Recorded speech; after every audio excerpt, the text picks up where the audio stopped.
Chers adhérents et partenaires, mesdames et messieurs les représentants des collectivités et de l'État, bonjour Clermont et bonjour Angers. Bienvenue à notre Assemblée générale. Quel plaisir de me retrouver devant vous aujourd'hui, après 2 sessions en distanciel. Philippe, je vais te laisser la parole pour un petit mot sur Clermont.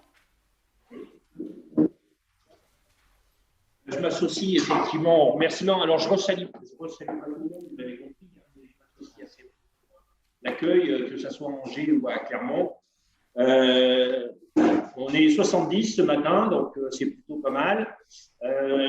Et puis, l'ensemble des régions qui sont couvertes pendant l'antenne Est sont présentes avec des gens qui sont venus de loin. Donc, je remercie aussi particulièrement pour nous avoir rejoints pour cet événement. Et je voulais juste souligner un point. Vous savez, quand on s'est tous engagés dans cette démarche pour créer ce pôle sur 4 régions, ce n'était pas un pari gagné. Comment ça allait se passer? Je crois que les présentations que nous aurons aujourd'hui sur l'ensemble des territoires vont nous montrer que, allez, on ne va pas se dire que le pari est gagné, que c'est jamais gagné, il faut toujours s'engager, se battre pour pouvoir continuer, s'améliorer, etc. Et je pense qu'avec ce que vous allez partager comme projet et échange, on va se dire que c'est plutôt bien parti et sur l'ensemble de nos grandes régions. Voilà. Donc, bienvenue à tous. Et puis, Séverine, je te repasse la parole pour continuer. Merci Philippe. Donc, il y a un an, j'écrivais « L'année que nous venons de vivre est inédite du fait de la pandémie mondiale qui a conduit à modifier toutes nos organisations. Et aussi, notre début d'année 2021 reste encore compliqué. » Bon. Un an après, ces mots sont toujours d'actualité et personne n'avait imaginé un début d'année aussi violent, aussi perturbant. Nous vivons un moment historique qui aura permis, en un temps record, de redonner vie à une organisation en plein doute, l'OTAN, qui aura révélé aux yeux du monde entier le courage du peuple ukrainien luttant pour le maintien de l'unité de sa culture et de son territoire, qui aura remis sur la table, dans de nombreux pays européens, les sujets de la défense, de la souveraineté alimentaire, industrielle et technologique. Dans notre domaine, plus que jamais, l'autonomie alimentaire, l'énergie et la dépendance que nous avons auprès de fournisseurs ou des clients sont des sujets majeurs pour le maintien d'une agriculture nourricière à l'échelle planétaire tout en restant, par nature, ancrée sur les territoires. Je n'oublie pas non plus les enjeux de changement climatique, de l'agroécologie, de la santé globale, des nouvelles technologies ainsi que du renouvellement des emplois, sujet ô combien prégnant en ce moment. Nous allons consacrer une partie de la matinée à l'année 2021. Vous verrez qu'elle a été dynamique, avec plus de 130 animations et webinaires, plus de 1500 rendez-vous adhérents, prospects et écosystèmes. Les projets ont été nombreux, qu'ils soient collectifs, individuels, régionaux ou européens. Retenez que depuis 2005, le pôle dans son ensemble a labellisé plus de 1000 projets, dont près de 500 financés pour 1 milliard d'euros d'investissement en R&D. Nous pouvons être fiers de ce résultat. La multiplicité des guichets d'appel à projets que chacun peut observer depuis quelques années complexifie leur accès direct pour nos entreprises et renforce donc le rôle de hub du pôle au service de l'innovation, source de compétitivité. Un pôle existe parce qu'il y a des femmes et des hommes qui s'investissent, qui s'engagent dans un projet commun. Je tiens sincèrement à remercier les adhérents, les administrateurs et les membres du CLOSI d'avoir été présents à nos côtés, comme le montre le renouvellement des adhésions et votre implication dans la vie du pôle. N'hésitez pas à consulter les équipes. Aidez-nous à consolider le réseau, car plus nous serons nombreux et forts, et plus les bénéfices individuels et collectifs pour notre communauté du végétal seront importants. Je tiens à remercier aussi les collectivités dont le soutien va au-delà du financement du pôle. C'est le soutien de la recherche, des innovations et du développement de nos entreprises et de nos filières au service des territoires. L'ensemble des partenaires du pôle pour les collaborations fructueuses que nous mettons et mettrons en œuvre dans l'intérêt de nos membres. L'équipe du pôle, qui a su adapter ses activités et services aux réalités du contexte et garder comme ligne de conduite le service aux adhérents et l'accompagnement des filières en proximité. J'espère que 2022 sera enfin l'occasion de se croiser, plus largement en présentiel, avec, je l'espère, une crise sanitaire maîtrisée, ce qui devrait nous permettre de nous laisser plus d'énergie pour les autres sujets déterminants pour notre futur végétal. Enfin, vous savez que nous sommes co-organisateurs de l'IHC. N'oubliez pas de passer par l'Anjou cet été pour participer au Congrès mondial du végétal spécialisé édition 2022, du 14 au 20 août. C'est une occasion unique d'échanger dans le triptyque entreprise, recherche, formation sur le végétal, et ce, à l'échelon international. Merci à tous. Gino va vous présenter le déroulé de la journée.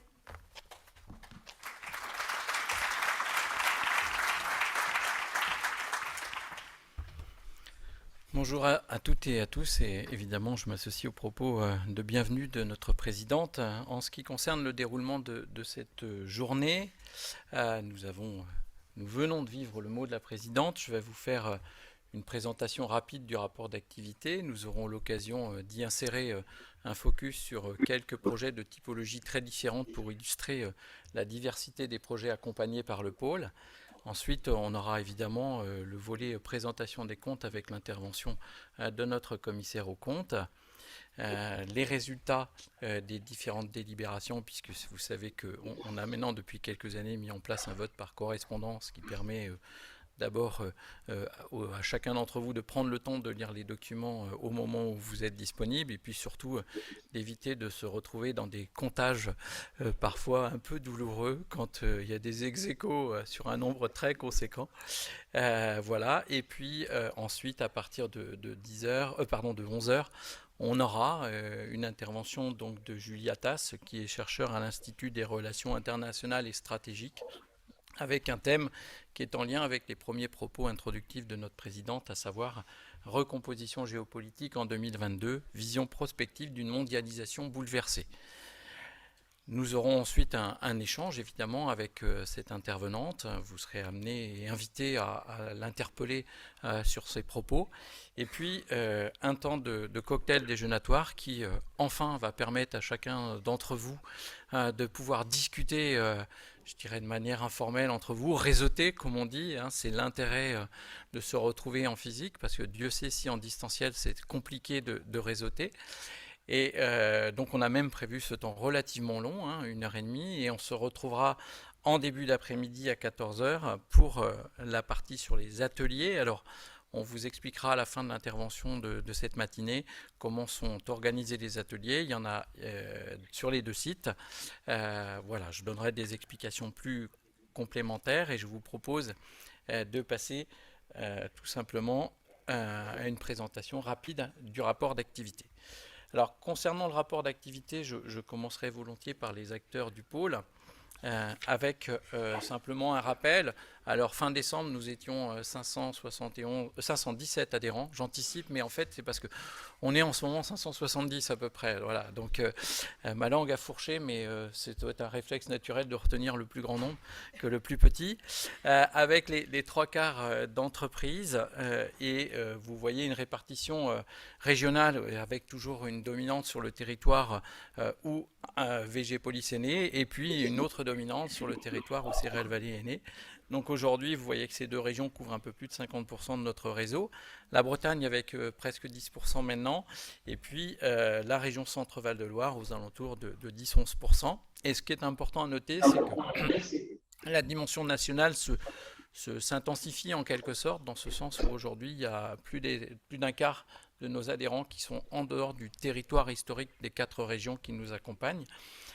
Et même quelques adhérents qui sont dans des pays voisins.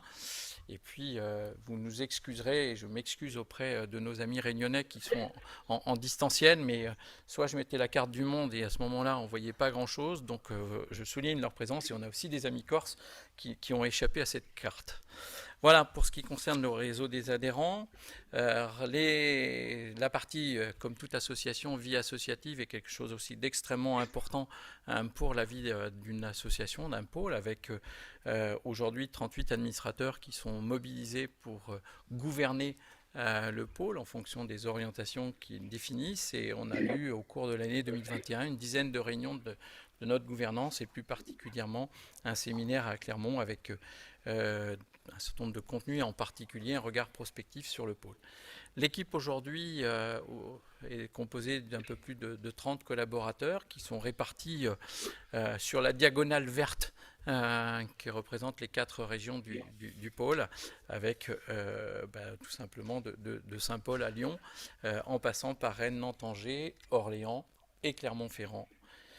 Voilà pour ce qui concerne l'équipe. En ce qui concerne un autre aspect de la vie associative, c'est que le pôle a aujourd'hui constitué de multiples partenariats avec des acteurs très différents, que ce soit des consulaires, les technopoles, les organisations professionnelles, les organismes de recherche, de formation, les pôles et clusters, puisque nous travaillons en étroite collaboration avec d'autres collègues, des partenariats internationaux et bien évidemment nos collectivités, États, régions et Union européenne qui nous accompagnent, mais au-delà, comme l'a dit la présidente dans son propos introductif, d'un accompagnement financier pour lequel évidemment nous les remercions. Et puis vous voyez que la nature de ces partenariats peut être très différente, puisque c'est bien sûr dans le cadre d'organisation d'événements et d'animations en commun. C'est des travaux de veille qui sont conduits avec un certain nombre de partenaires, et en particulier la CCI du Maine-et-Loire, qui est notre partenaire privilégié sur ce sujet-là. Des projets territoriaux qu'on conduit avec ces partenaires, sans parler aussi d'échanges de méthodes et de partage, le sujet de la valorisation des métiers, des compétences et des projets, des actions de lobbying, parce qu'on en fait quelques-unes, même si ce n'est pas notre cœur de métier, il y a des organisations comme les organisations syndicales qui sont faites pour ça, et puis c'est aussi l'occasion de partager des ressources et partager aussi du soutien financier. Si je reprends rapidement la notion d'animation, le pôle a, au cours de l'année 2021, proposé effectivement un peu plus de 130 animations pour découvrir, approfondir des sujets sur des multiples thématiques, je ne peux pas les citer, mais qui sont toutes évidemment en lien avec les enjeux autour et sur le végétal. C'est aussi une occasion pour nouer des partenariats entre les adhérents, bien évidemment, et nous avons, comme on l'a souligné, souffert de ce manque de présentiel. Le pôle, chaque année, essaye aussi d'innover dans la façon d'animer avec cette année, soulignons par exemple la semaine des nouvelles filières, où on a essayé de donner la parole aux acteurs du pôle et en particulier à nos membres pour présenter ce qu'ils pouvaient faire dans ce domaine et partager leurs actions. Mais il faut évidemment sans cesse se réinventer dans les modes d'animation, et vous avez la liste des animations qui étaient diffusées dans le rapport d'activité. Au-delà de l'animation, le pôle s'est évidemment attaché à retourner vers les adhérents. C'était un message très fort qui sortait notamment des travaux du conseil d'administration en séminaire. Donc on a réalisé au final 1800 rendez-vous avec l'ensemble de l'écosystème, en particulier un peu plus de 1000 rendez-vous adhérents, des rendez-vous prospects, parce qu'il faut aussi répondre à des sollicitations d'acteurs qui sont intéressés par les activités du pôle, et puis aussi pour le pôle de développer des territoires sur lesquels on pourrait encore avoir quelques marges de progression. Et puis 250 ou 245 rendez-vous avec l'écosystème, sans parler de rendez-vous one-to-one dans le cadre d'événements particuliers. Donc une densité de rencontres qui permet tout simplement d'alimenter aussi les travaux du pôle quant aux actions à conduire, et en particulier dans le domaine de l'activité projet. Et si on regarde notre activité projet en 2021, au-delà des animations classiques d'émergence que je vais relater rapidement, il y a aussi la mise en place du concours, avec cette année, je dirais, un concours qui a permis de récompenser 3 entreprises plus particulièrement, donc Blue Pastel qui avait un projet de création d'une filière de production de végétaux, tout comme son nom l'indique, de plantes pastel de teinturerie, Myceliance qui était un projet sur la production de biostimulants dans le domaine des champignons, et puis Romanesco qui était, on va dire, un projet autour de la construction d'outils, et en particulier d'un châssis modulable pour le monde du maraîchage. Voilà, ces 3 projets ont bénéficié d'une récompense financière du pôle et d'un accompagnement privilégié dans le cadre de ce concours. Bien évidemment, les autres concurrents sont aussi accompagnés par le pôle, mais d'une manière un petit peu différente. Si on revient sur l'activité projet, notre job, c'est aussi de mettre en place des groupes d'émergence au regard des attentes de vos attentes, en fait. Et donc, en 2021, 25 groupes d'émergence ont été mis en place. Ils ont permis la construction, ou on va dire plutôt le développement d'un certain nombre de projets collaboratifs. Donc, des projets collaboratifs qui ont été ensuite accompagnés par les équipes du pôle. Ce qui est important de comprendre, c'est que ces projets, ensuite labellisés par le CLOSI, et j'en profite pour remercier le CLOSI qui se réunit tous les mois pour examiner l'ensemble des projets qui sont soumis à labellisation. Voilà, c'est un travail qui garantit le côté sérieux du label, et ça fait partie des processus d'évaluation des pôles, et on a toujours été très bien noté sur ce sujet-là. Donc 64 projets labellisés ou soutenus par le pôle, avec l'équivalent R&D en face de 112 millions d'euros. Donc, des projets qui sont de tailles très différentes, vous le savez bien, mais ce qui est important, c'est aussi de repérer la diversité dans les thématiques. Vous les avez à travers ce camembert qui montre que quasiment toutes les parts sont presque égales, ce qui traduit aussi l'éventail des activités en termes de R&D des acteurs du pôle. Alors justement, pour illustrer cette diversité des projets que le pôle accompagne, on a prévu de vous faire un premier témoignage.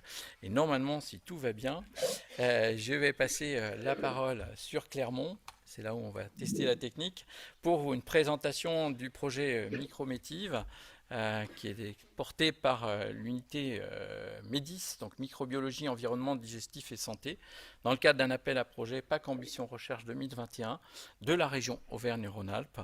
Et normalement, on a 2 intervenants, Monsieur Denis et Madame Otero. Et je passe la parole à Aurélien, qui doit être en les 2 personnes qui se lèvent. On va vous mettre au pupitre. Merci. Bonjour à tous. À tous les deux, une première question pour votre projet, c'est quelle était la problématique au départ qui vous a amené à créer ce projet? Ce que je vous propose, c'est de parler relativement doucement, Aurélien, parce que si vous avez un débit de parole, j'ai un tout petit décalage, et puis de bien vous mettre devant le micro pour qu'on vous entende avant de prendre la parole, sinon on a des sons qui avancent et qui reculent, et ce n'est pas suffisamment audible. Merci. Merci. La problématique, c'était pour Valbiotis, que c'est les partenaires privés. Nous, on développe des compléments nutritionnels. Donc, une partie qui nous intéressait, c'était l'interaction de notre produit avec la microbiote. Et comme la microbiote, il pouvait soit modifier notre produit, ou notre produit modifier la microbiote. Et pour cela, on s'est dirigé vers Médis, qui est un expert microbiologie et qui a un système très intéressant, qui fait partie des PAC Ambition Recherche. Sinon, je peux vous dire de notre système. Oui, donc nous, notre intérêt, c'est, alors, parmi nos activités, on développe des outils de simulation de l'environnement digestif.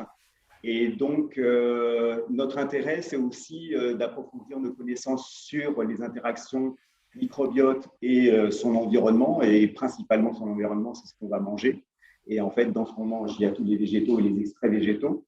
Et l'intérêt de la communauté scientifique est énormément croissant sur l'impact des extraits végétaux au-delà du végétal dans son ensemble sur le microbiote. Donc, c'est quelque chose aussi qui nous intéresse fondamentalement à développer. Et finalement, une dernière question, en quoi le pôle nous a permis de mettre au point ce projet et de l'avoir financé? Alors, disons que l'intérêt du pôle, moi je le vois dans sa globalité aussi, c'est de rapprocher justement des entreprises, des structures de recherche pour faciliter les contacts, pour aider aussi à trouver éventuellement un troisième partenaire s'il le faut. Dans notre cas, il n'en avait pas un troisième, mais c'est vrai que des fois, on n'a pas toujours toutes les connaissances de tout le milieu socio-économique. Et je trouve que c'est tout à fait l'intérêt et l'un des rôles du pôle de mettre en contact ces gens et de faciliter en fait nos échanges et le dépôt de projet. Merci à vous deux pour vos deux témoignages. Et pour les gens de Clermont-Ferrand, vous aurez plus de détails sur Micrométive cet après-midi. Merci Aurélien. On va donc maintenant poursuivre notre illustration avec un autre projet. On va le faire ici à Angers en accueillant donc Amélie Quesada qui va venir à mes côtés pour présenter le projet collaboratif Canatech dont le porteur est des LED. Et c'est un appel à projet de R&D collaboratif du Conseil régional des Pays de la Loire. Je vous laisse la place. Je vais vous installer. Tac, allez-y.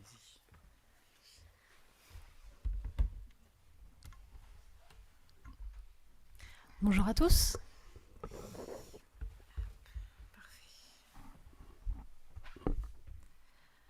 Ok.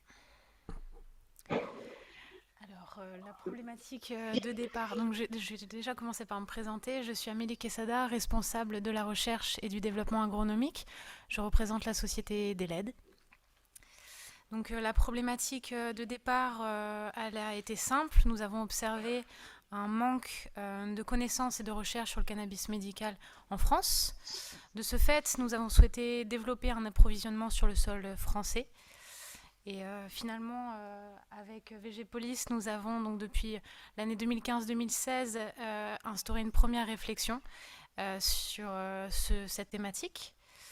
Nous avons donc pu faire émerger un conglomérat scientifique et technique pour le développement d'un projet d'excellence alliant l'innovation et l'écologie pour l'optimisation de la production de cannabis médical et ses dérivés. En 2020, nous avons pu mettre en place concrètement le projet suite à notre installation sur Angers. Donc, quel consortium et quels objectifs pour le projet? Nous nous sommes donc installés à Angers et rapprochés du pôle végétal angevin, ce qui nous a permis de nous rapprocher de différentes entités. Donc, nos partenaires, nous sommes donc avec l'INRA, l'IRHS, le SONAS, donc ces entités qui travaillent plutôt sur l'écophysiologie, la physiologie végétale, le phénotypage, l'intelligence artificielle, le développement de méthodes de dosage des métabolites secondaires. Donc les métabolites secondaires, ce sont les actifs qui nous intéressent produits par le cannabis. Nous sommes également avec l'entreprise CERAP, qui est une entreprise de robotisation et automatisation horticole pour le développement de cobots. Et finalement, des LED, nous sommes donc plus sur la partie technique et nous développons et conceptualisons nos espaces de culture. Nous apportons des compétences agronomiques du cannabis ainsi que des compétences pharmaceutiques. Donc les objectifs et les activités menées, donc nous travaillons plutôt sur la standardisation et l'analyse de la production des métabolites secondaires. Donc le développement des technologies pour permettre l'identification des phases clés du cycle cultural, la maîtrise totale des facteurs environnementaux. Donc on travaille sur la lumière, sur les intrants divers. Donc nous souhaitons gérer complètement l'ensemble de nos paramètres environnementaux, ainsi contrôler et standardiser nos productions d'actifs. Finalement, donc nous développons des méthodes de dosage et d'analyse qui sont ciblées. Nous souhaitons acquérir des briques technologiques et scientifiques à travers la création variétale, la mise en place d'itinéraires culturaux appropriés, et ainsi piloter le futur site de production industrielle. Donc la finalité pour chaque entité, finalement, donc l'IRHS serait pionnier sur cette nouvelle thématique à fort enjeu stratégique. Ça permet de valoriser les résultats par des publications scientifiques, dépôts de savoir-faire et brevets. La création d'un écosystème scientifiquement et économiquement propice à l'élaboration de projets transdisciplinaires innovants. Et finalement, l'opportunité de collaboration avec des partenaires internationaux reconnus sur cette thématique. L'entreprise CERAP pourrait commercialiser des robots pour la production horticole en intérieur. Et finalement, pour des LED, nous pourrons développer le projet CIRCAM. Donc, c'est un complexe industriel qui serait sur Angers, qui serait donc mis en place suite à l'application de nos itinéraires culturaux et les briques technologiques pour la culture standardisée à échelle industrielle. Donc, grâce à VGPolis, du coup, nous avons pu être accompagnés pour ce projet Canatech, donc avec la mise en relation avec les entreprises et les entités partenaires. Ils ont organisé et formalisé des premiers échanges avec l'entreprise et du coup l'Institut de recherche. Nous avons été accompagnés au montage du dossier jusqu'à soumission. Il y a eu le suivi de la soumission du projet à la région. Et finalement, ça a été un moteur au sein du consortium pour souligner les échanges et suivre les partages de résultats. Voilà, donc ça a été un montage assez rapide en 3 mois et c'est vrai que ça nous a grandement aidé pour ce développement. Merci.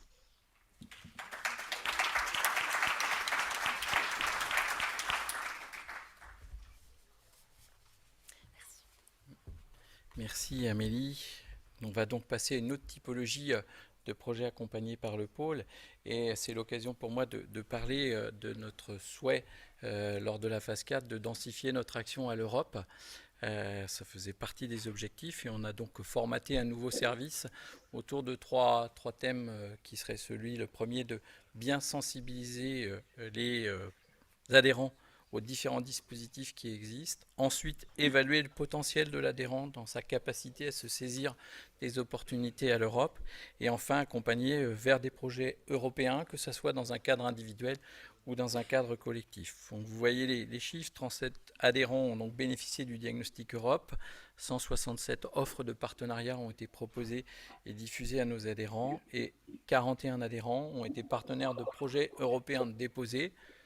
Vous imaginez bien que tous n'ont pas été lauréats, mais voilà, c'est aussi un apprentissage et on a encore des résultats qu'on attend et on va vous parler de résultats très très vite. Donc le pôle a aussi choisi lui-même d'être plus visible à l'international et en particulier dans la dimension européenne. Donc on a pu concrétiser 28 nouveaux partenariats européens et nous sommes sur un projet Horizon 2020 en cours dont on va dire 2 mots et un projet Horizon Europe qui a été remporté en 2021. Donc je vais passer la parole à Emeline Desfossés pour nous illustrer les 2 projets auxquels je fais référence.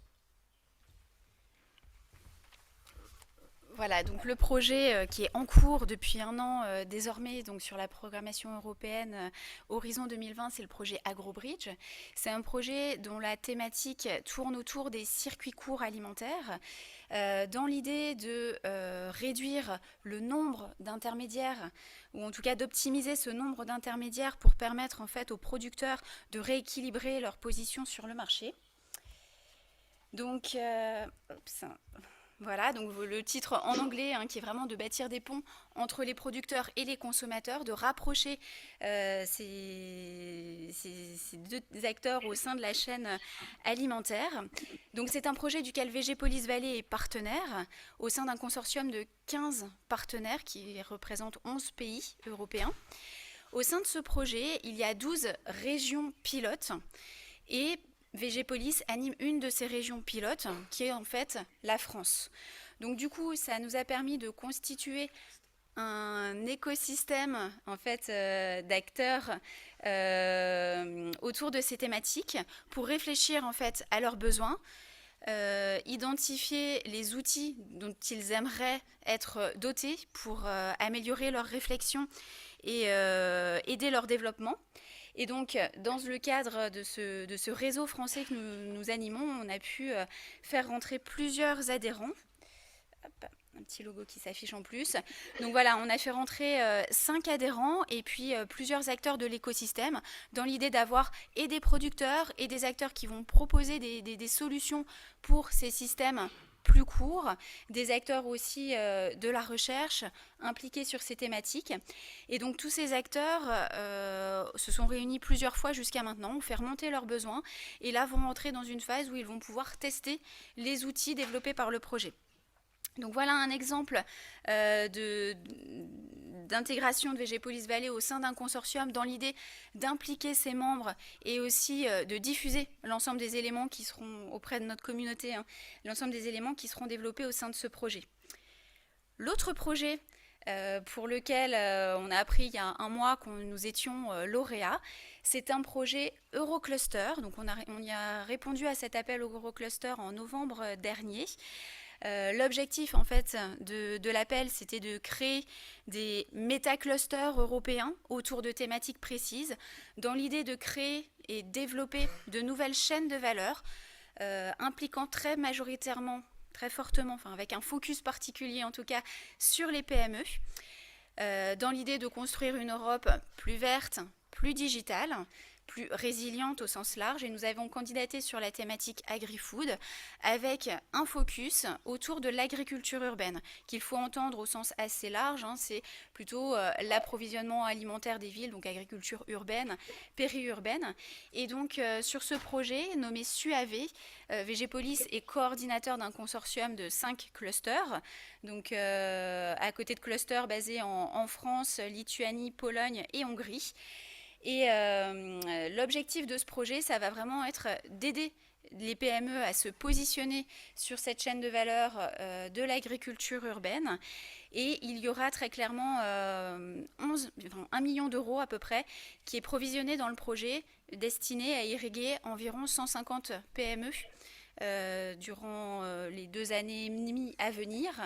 Et donc, comment ce soutien va se réaliser? C'est à travers différents appels à candidature qui vont porter sur différents sujets, soit favoriser en fait des diagnostics, la formation de ces entreprises, soit sur les appels à projets Collaborate, le numéro 2 ici.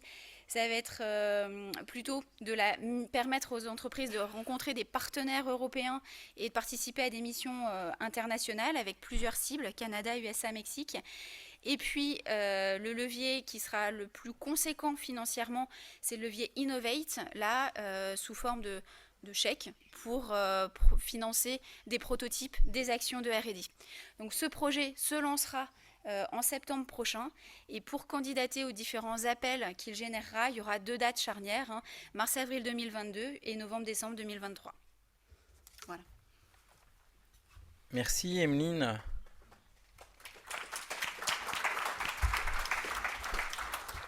Merci pour les applaudissements, ça me permet d'assurer la transition en même temps, donc on n'a même pas eu besoin de répéter, vous êtes parfaitement ad hoc, et je vais pouvoir passer sur les projets pré-compétitifs en demandant à Solène de venir à mes côtés.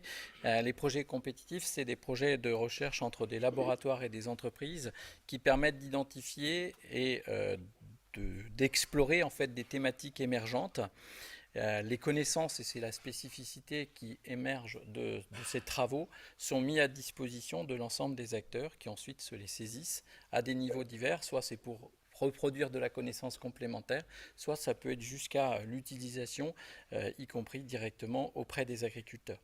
Donc il y a aujourd'hui 5 projets sur lesquels l'unité pré-compétitive est positionnée, avec l'appui financier, ça sera dit par Solène. Voilà. Et simplement, citons ces projets. Donc, vous avez tous entendu parler maintenant de SOS Protéines, qui est dans sa phase de valorisation des travaux et de diffusion des résultats.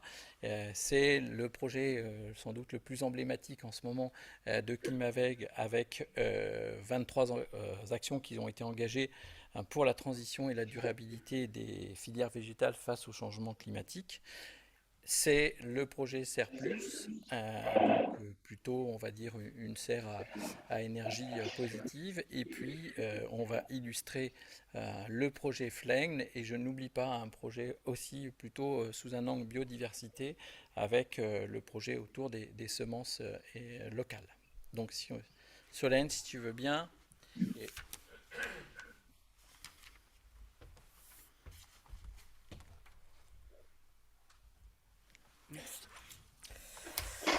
Merci. Donc Flegn est un projet pré-compétitif porté par Végépolis Valais avec une coordination scientifique INRAE.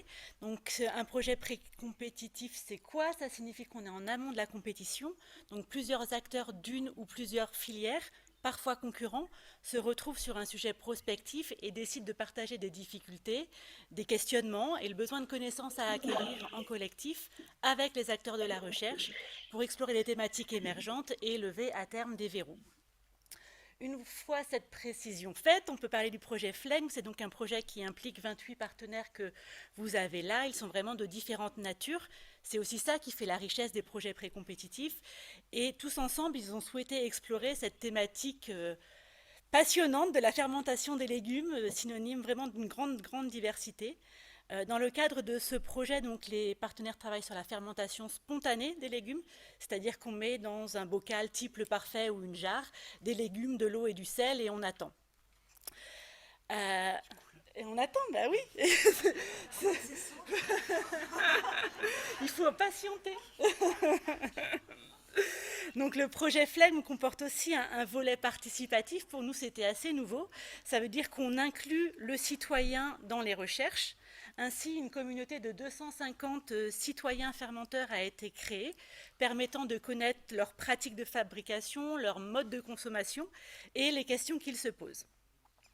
Donc, les objectifs scientifiques du projet sont de combler des lacunes dans les connaissances actuelles, notamment sur les légumes fermentés issus de production artisanale. En effet, il y a très peu de données sur les communautés microbiennes qui s'y développent ou encore les micronutriments en présence. Les partenaires s'y sont donc attelés pour poser les bases d'un développement sûr et documenté de la fermentation des légumes. Il y a également un volet consommateur pour comprendre la perception consommateur, créer de nouvelles recettes et accompagner également les consommateurs dans l'introduction de légumes fermentés dans leur alimentation, que ce soit à la maison ou dans les cantines. Ce projet arrive sur la fin parce qu'il va se finir en fin d'année. Donc vous voyez la variété des acteurs, ça veut dire qu'en termes de livrables, on va avoir également des choses très différentes. On va avoir des publications scientifiques, des articles de vulgarisation, un état de l'art sur la réglementation, un flyer autour de recettes. On a également participé à la rédaction collective d'un ouvrage dans le cadre des éditions Educagri pour former pour les lycées agricoles et aussi former les maraîchers qui souhaiteraient se lancer dans la fermentation des légumes. Donc tout ça est très large, très riche et très divers, comme ce qui se passe dans ces petits bocaux où on attend. Voilà. Et on aura un événement final à Rennes le 27 octobre, si le sujet vous intéresse, où il y aura une partie qui sera ouverte vraiment largement aux acteurs intéressés par la thématique.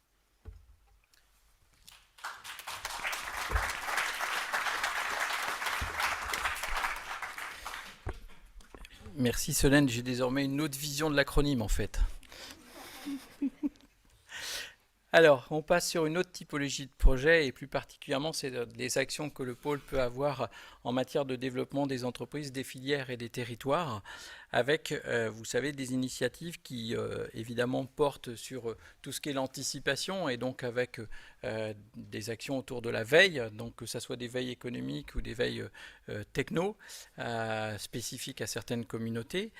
Dans les éléments de veille, on est aussi amené à faire des travaux prospectifs dans le cadre de ce qu'on appelle notre étude prospective annuelle qui est restituée. Et puis, on propose aussi aux adhérents qui le souhaitent de faire des études mutualisées, tout simplement pour amortir l'impact du coût de l'étude et sur des thématiques qu'ils ont choisies. On a été amené à en accompagner quelques-unes au cours de l'année 2021. Le travail, c'est aussi d'accompagner des projets plutôt structurants, donc dans différents territoires. Alors, je pourrais citer le travail collectif qu'on a démarré avec le bureau horticole régional. Je pourrais parler d'un travail sur l'autonomie protéique qui a été accompagné en Centre Val-de-Loire, sans oublier une dimension un peu différente qui est l'école des innovateurs, et puis souligner aussi tous les travaux qui ont été faits autour du financement privé, une nouvelle action qu'on n'avait pas forcément à notre arc jusqu'à aujourd'hui, et on s'aperçoit que le monde du végétal ayant développé son attractivité, les investisseurs sont intéressés par ce qui se passe dans ce monde-là, et en particulier tout ce qui est soutien aux jeunes entreprises innovantes. Voilà, donc on a essayé de proposer une offre de service dans ce domaine-là. Concernant les actions innovation territoriale, on va proposer une illustration dans une filière spécifique et du côté de la viticulture, et je vais en profiter. On accueille Madame Tass qui nous a rejoint, notre intervenante de l'IRIS. Voilà, bonjour et bienvenue. Ça me permet normalement à nos amis de Clermont de s'être positionnés en accueillant Madame Tass. Mais comme j'ai un reflet, je ne vois pas ce qui se passe sur l'écran, donc je vous fais confiance. Il ne se passe rien, donc vous me rassurez qu'à moitié. C'est-à-dire le fait que je ne vois pas, c'est normal, mais qu'il ne se passe rien, c'est à peine normal. Mais nos amis normalement de Clermont vont se mettre en position et on a donc la présentation rapide autour du projet de Vinora, donc un projet sur les vins volcaniques, donc projet qui a été accompagné dans le cadre de l'appel à projet plan de filière en région Ora. Et l'intervenant est Jean-Jacques Vermersch de l'entreprise Desprats Saint-Verny. Et je lui passe la parole en même temps qu'à Aurélien. Bonjour Monsieur Vermersch, est-ce que déjà on peut... Et bien sûr, bonjour à tous. Je suis heureux d'intervenir quasiment au moment de l'apéritif. Merci pour ce positionnement stratégique. Alors, Vinora Vins Volcaniques, c'est tout simplement une association à vocation interprofessionnelle qui vise à la recherche et à la promotion des vins volcaniques français, européens et pourquoi pas de Alors, l'idée au départ, un point de positionnement commercial autour de la filière des vins couverts. On avait essayé un certain nombre de stratégies de différenciation qui n'avaient pas abouti à un fort développement commercial de notre petite filière auvergnate. Et un jour, on s'est dit, en définitive, on va essayer de regarder au travers de fondamentaux ce qui peut nous différencier d'autres vignobles français, européens ou mondiaux et qui pourrait nous ramener vers une segmentation beaucoup plus resserrée de ces vignobles.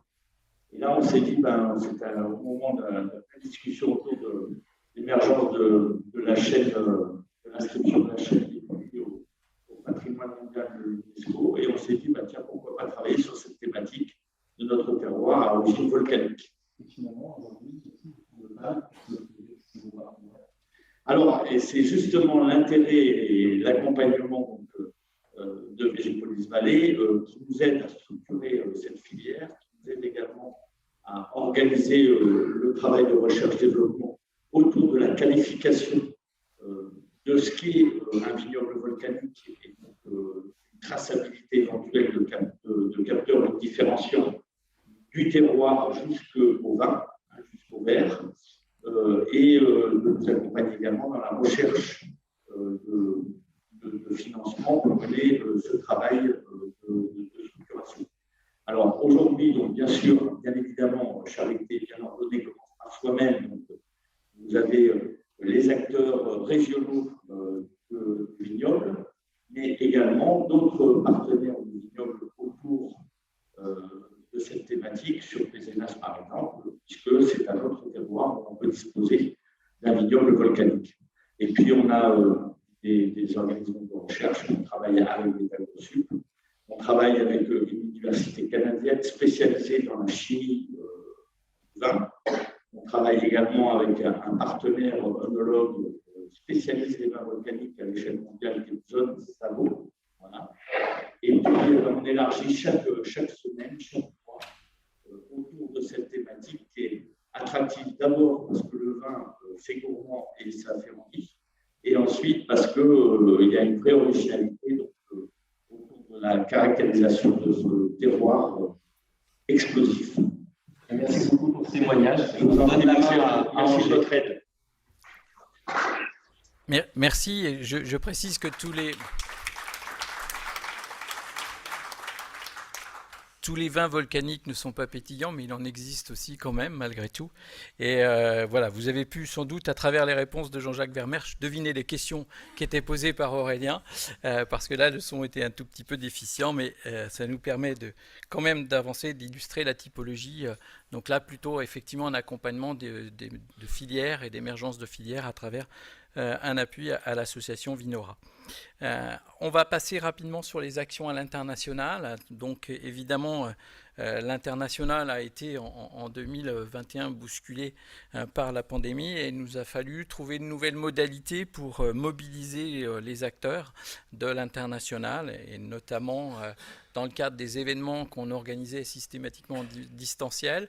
Donc plus globalement, on avait plutôt pas mal de participants, mais la difficulté, c'était qu'une partie de la richesse qui est liée au présentiel quand on est en déplacement à l'international notamment, cette richesse a été perdue. On a essayé de relancer le sujet aussi en mettant en place des groupes de travail, notamment sur l'Afrique qui a plutôt bien fonctionné.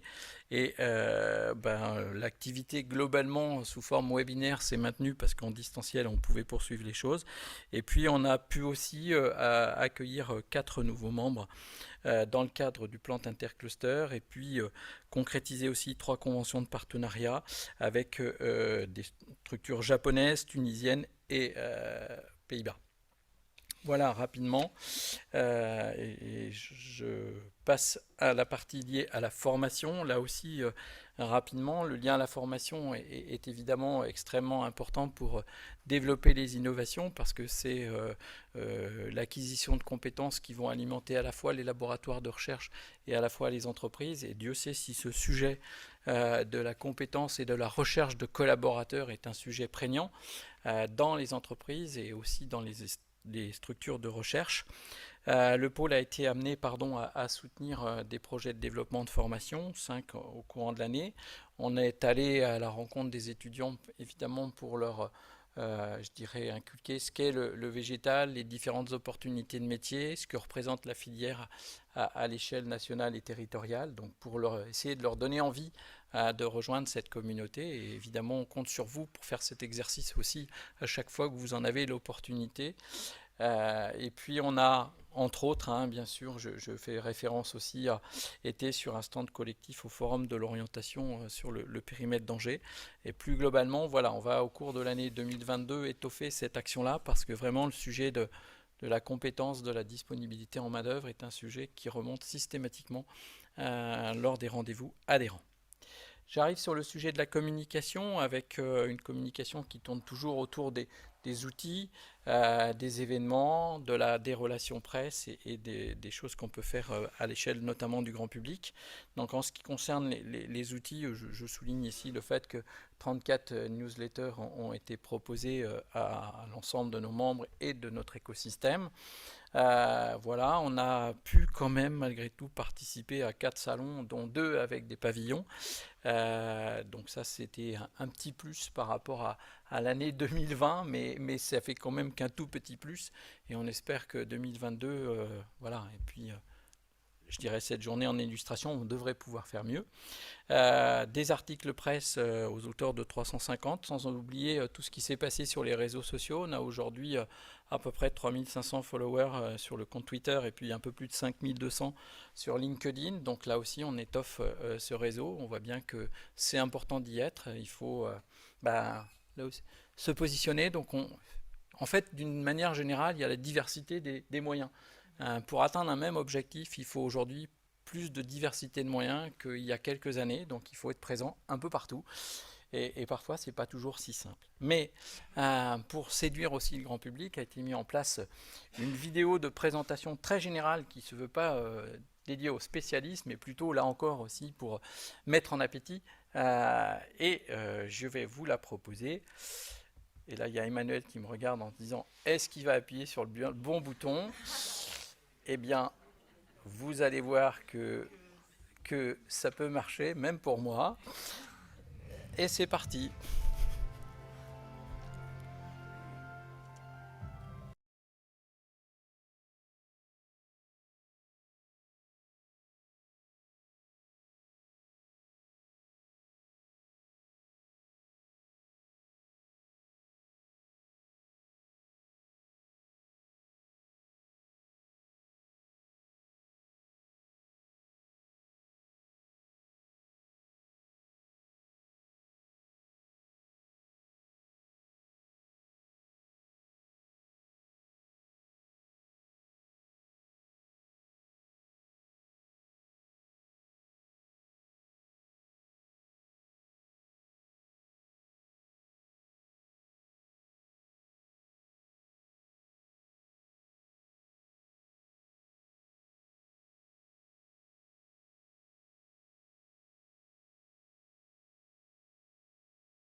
on s'était pas débriefé sur comment revenir au PowerPoint, mais c'est surtout que je veux m'assurer que nos amis de Clermont qui étaient en diffusion décalée, ils viennent d'applaudir aussi, super, merci.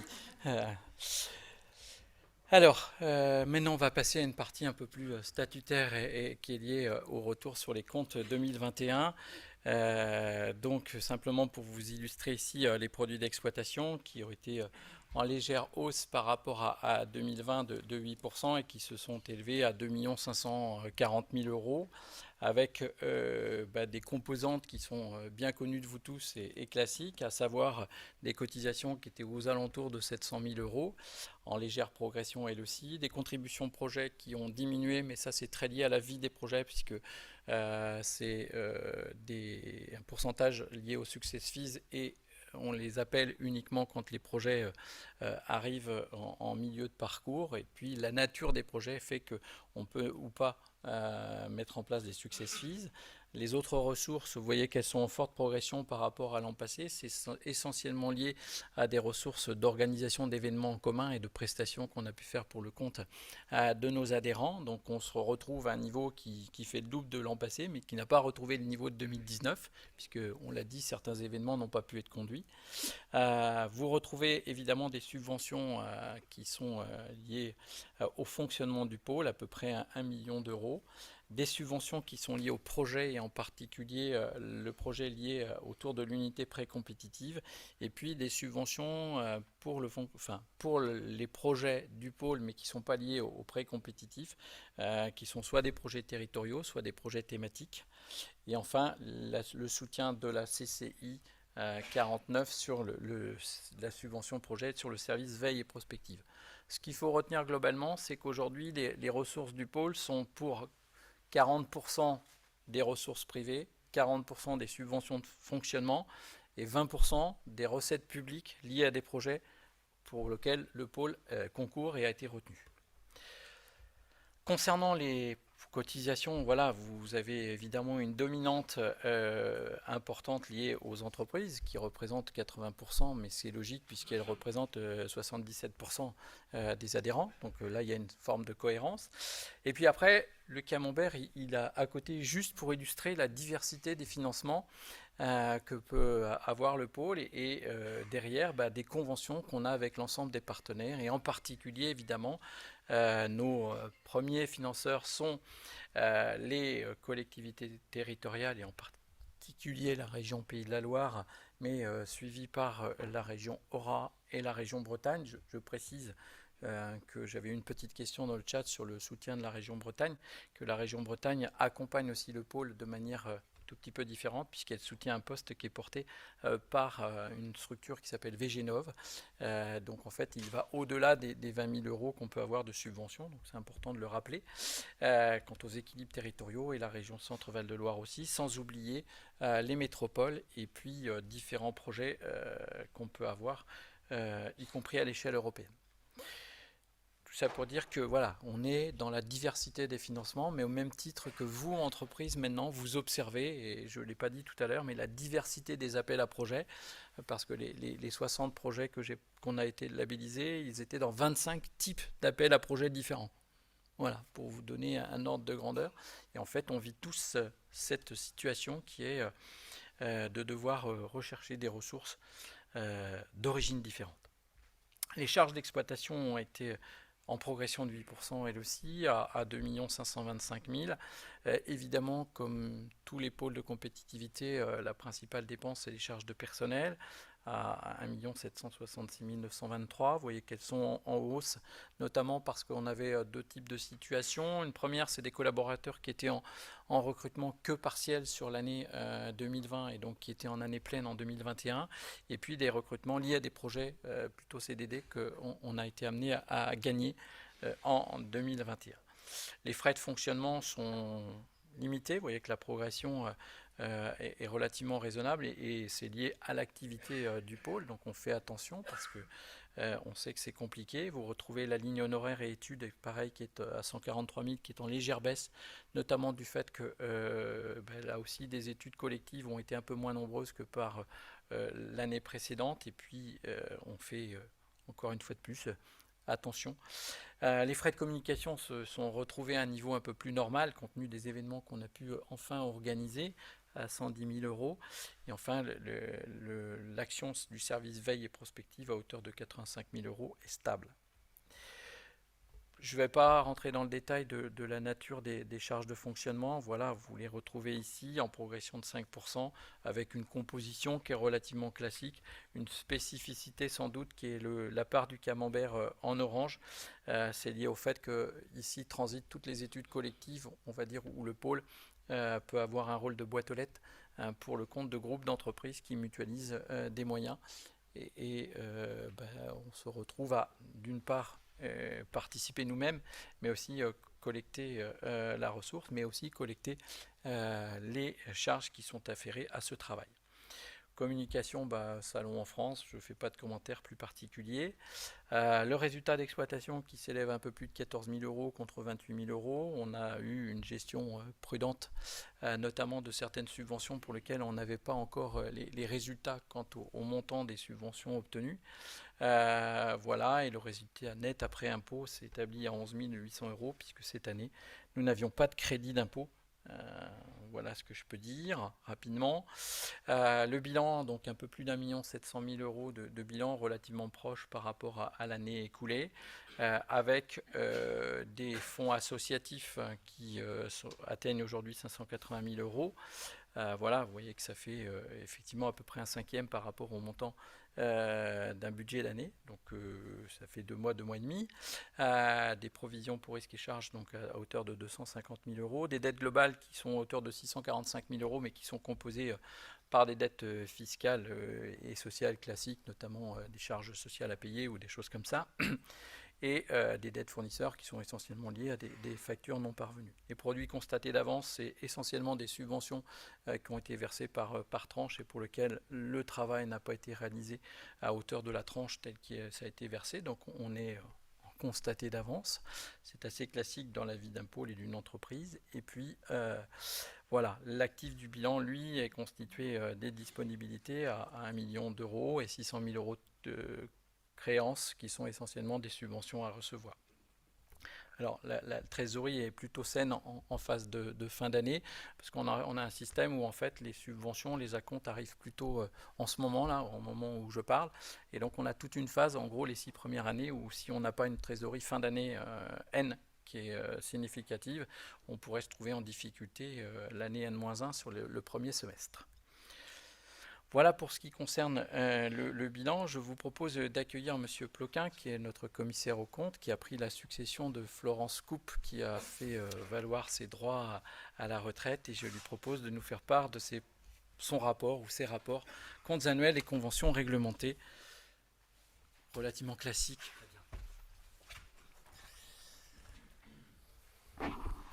Merci. Bonjour à toutes et à tous. Je suis Frédéric Ploquin, donc, et associé au cabinet Fidaco. Vous avez, avec la convocation, reçu notre rapport de commissaire aux comptes, qui conclut en une certification pure et simple des comptes. Alors, nous avons réalisé nos travaux finaux au mois de mars 2022, d'audit des comptes annuels. Et nous avons en particulier orienté nos travaux sur tout le bloc recettes tels qu'ils vous ont été présentés à l'instant, en particulier évidemment sur les subventions publiques, les concours publics et puis les cotisations.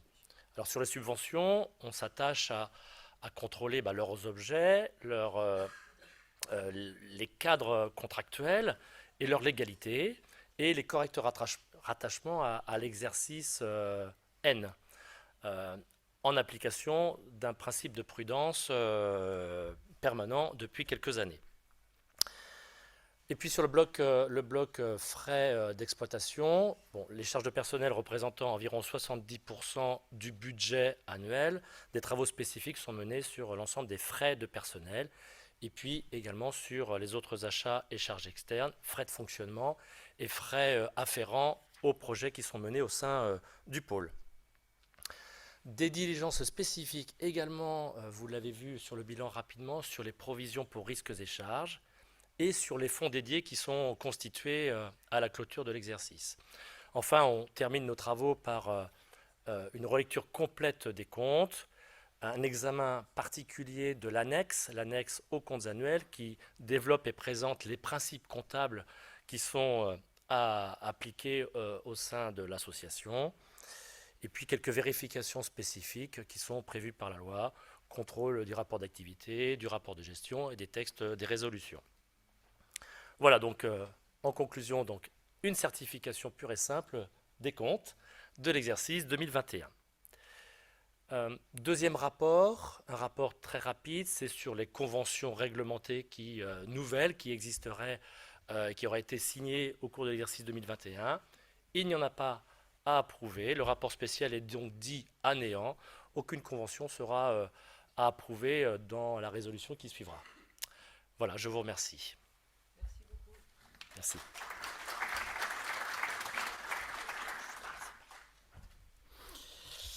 Merci. Maintenant, on va vous proposer donc tout ce qui est relatif au vote en ligne, et puis je vais laisser notre présidente prendre la parole. Ok, merci Gino. Ça fonctionne, oui? Ouais. Non. Faut lui faire quelque chose après. Ah voilà. Là, ça devrait être mieux. Voilà. Donc, le gardien du temps me dit qu'on n'est pas spécialement très en avance. Donc on va passer effectivement aux résultats des votes en ligne. Alors vous savez, depuis quelques années, on a mis ce système de vote en place. Il est assez au point aussi quand même, il faut le reconnaître. Il y a des choses qui arrivent à marcher quand même. Donc c'est vrai qu'on a mis ça en place sous Covid. Et puis finalement, avec une territorialité qui est la nôtre, c'est quand même difficile de tout concilier dans une même journée. Et ça nous permet de laisser un peu plus de temps à une vraie richesse présentielle et pour plus d'échanges. Donc le quorum est atteint avec 225 votants. Merci pour votre mobilisation. Je pense que ça signe aussi la réussite de ce système. Donc résolution 1, présentation du rapport d'activité 2021. Approbation des comptes clos au 31 décembre 2021, Equitus. Donc vous êtes 97% à vous être manifesté pour, 0 contre et 3% de vote blanc. Alors je le rappelle que nous comptabilisons vote blanc les votes qui ne se sont pas prononcés en fait. Hein, donc c'est pas vraiment que des votes blancs, c'est vote blanc et abstention. Résolution 2, affectation du résultat 2021. Donc vote pour 98%, vote contre 0, vote blanc 2%. Résolution 3, report à nouveau. Donc vote pour 97%, vote contre 0, vote blanc 3%. Résolution 4, approbation des conventions réglementées. 96% pour, vote contre 0, vote blanc 4%. On va vous proposer de regrouper les questions sur la fin, comme ça permettra de ne pas faire de temps de questions, mais juste de le faire à la fin pour gagner peut-être quelques minutes, ou peut-être pas, mais on verra. Oui, il y a un autre temps de questions, hein, vous inquiétez pas. Si vous avez à vous exprimer, il n'y a pas de problème. Donc, résolution 5.1. Donc là, c'est tout ce qui concerne les réélections. Donc, on va commencer par le collège, les élections et réélections. Collège 1, entreprise. Donc, il y avait 4 sièges qui étaient en renouvellement. Donc, laboratoire Goémar est élu à 75%, Crédit Agricole 69%, Fleuron d'Anjou 73%, Villemora-Mikado 72%, RAID, je vais sauter l'obstacle là, RAID 69%. Vous avez vu qu'il y a marqué 4 sièges en renouvellement, mais il y avait un siège disponible, d'où le fait qu'il y ait 5. Parce que oui, c'est vrai. Vous avez tous vu ce petit écart. C'est vrai. Donc juste un petit point, on a eu une question sur pourquoi ne pas mettre un collège agriculteur. Alors, bon, la réponse a été faite plus longuement, mais on est aussi là pour être complètement transparent avec les remarques qui sont faites. Et c'est vrai qu'à la genèse des pôles, la question d'intégrer un collège agriculteur avait été tranchée et en se disant que les chambres étaient là aussi pour faire ce travail, etc. Il y avait aussi des représentations, des filières. Donc, Est-ce que ça avait... il avait été décidé à l'époque, en tout cas, de ne pas intégrer un collège particulier pour les agriculteurs. Ceci étant, ça repose la question de la place des agriculteurs dans le process d'innovation. Et je pense qu'effectivement, sur ces questions-là, on peut et on se doit à l'avenir d'inventer peut-être des nouvelles façons de fonctionner, parce qu'effectivement, les agriculteurs doivent être plus intégrés dans le process d'innovation, parce que c'est quand même pour eux au final. Bon, résolution 5.2. Donc là, on est dans le collège 2, recherche, expérimentation, formation. Donc on avait 3 sièges. Arvalis a été élu à 81%, Astrédor 71%, INRAE 81%.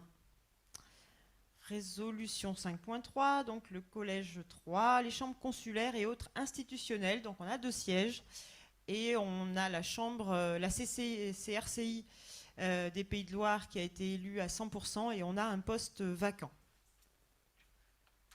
qui était la CRCI Auvergne-Rhône-Alpes. Donc résolution 5.4, nomination collège 4, filière organisme de développement, donc 2 sièges, BHR élu à 65%, IPM à 65%, donc là il n'y a pas de jaloux, hein, les choses sont bien faites. Donc si on récapitule, donc déjà bravo à tous les réélus, hein, bravo à tous. Et donc si on récapitule, les collèges, donc entreprises, sont composés de Anjouplan, Accéléré à l'innovation, Bioplan, Crédit Agricole, Ferme des Arches, Fleuron d'Anjou, Groupe Limagrin, Métabolique Explorer,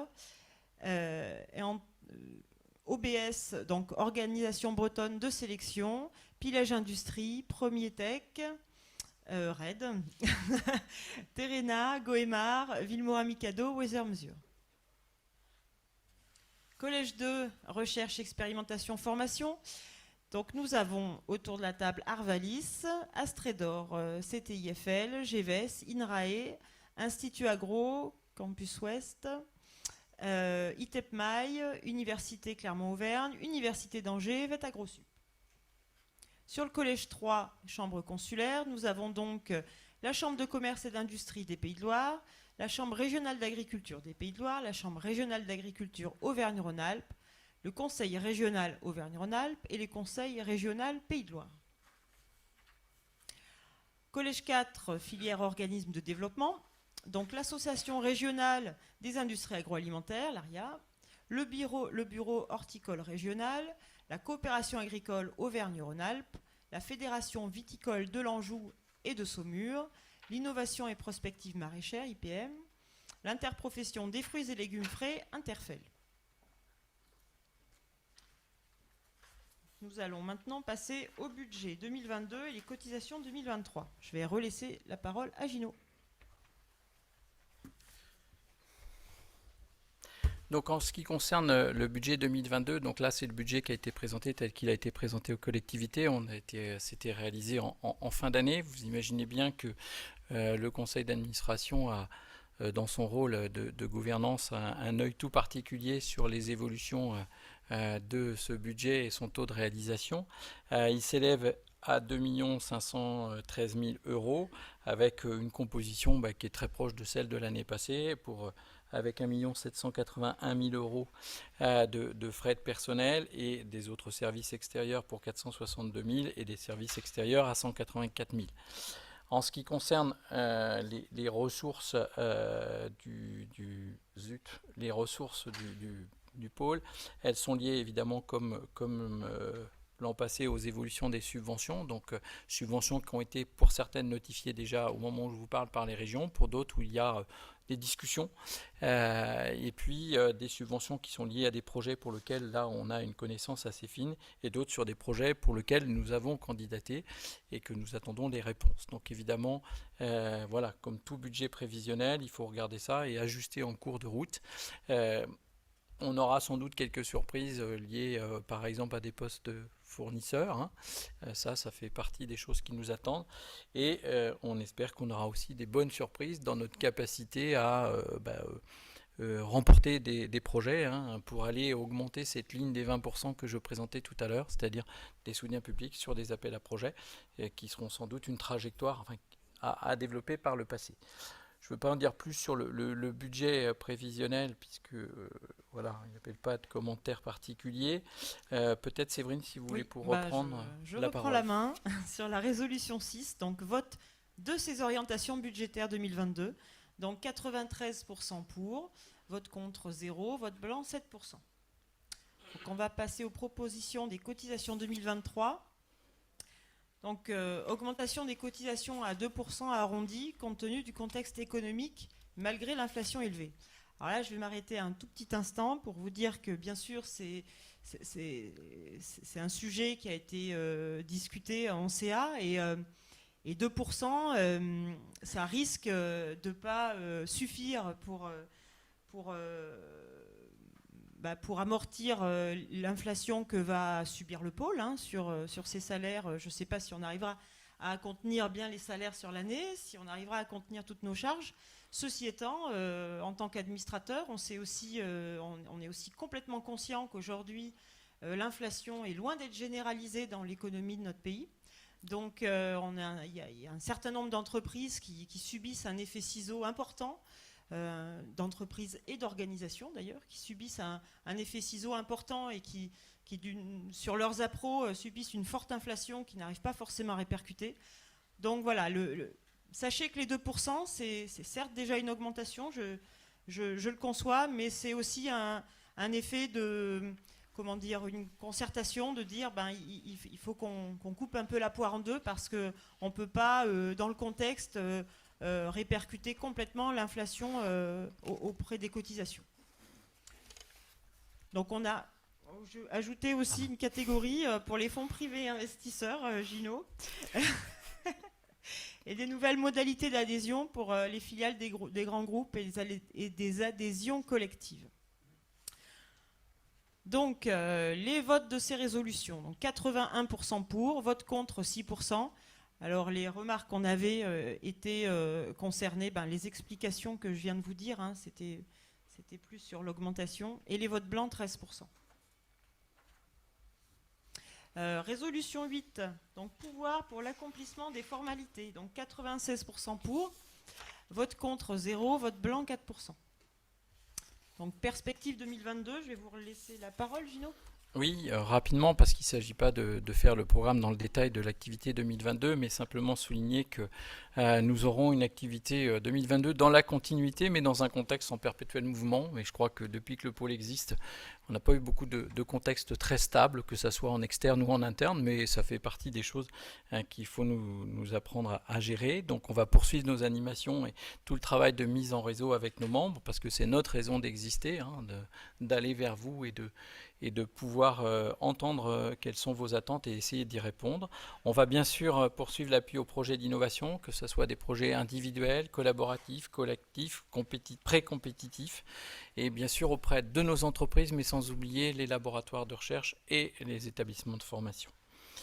Le soutien au développement des entreprises et des filières et des territoires fait plus que jamais partie de notre activité. On a illustré tout à l'heure à travers 2 exemples et nous sommes sollicités par nos territoires pour essayer de les accompagner dans des stratégies de développement et en particulier autour de l'innovation.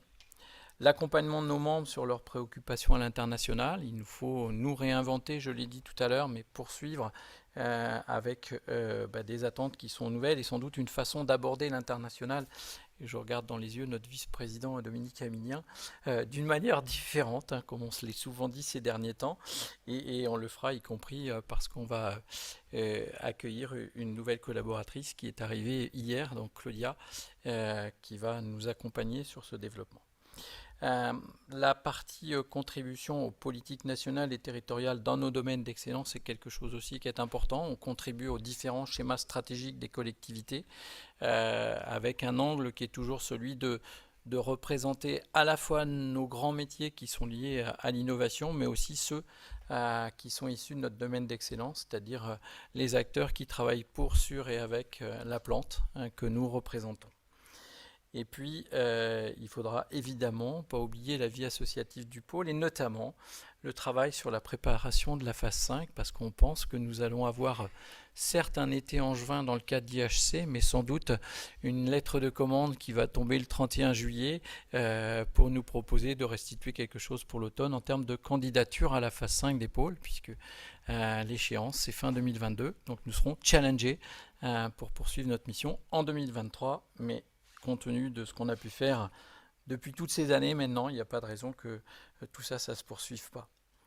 Voilà pour 2022, souligner quand même quelques grands rendez-vous de l'année auxquels j'espère vous serez nombreux. Une journée technique data qui est organisée là aussi dans 2 villes en même temps, donc à Lyon et à Nantes, le 21 juin. Le congrès mondial IHC du 14 au 20 août à Angers. Le séminaire des administrateurs qui aura lieu du 13 et 14 octobre en Bretagne. Les assises de la nutrition santé du 17 au 19 octobre à Clermont-Ferrand.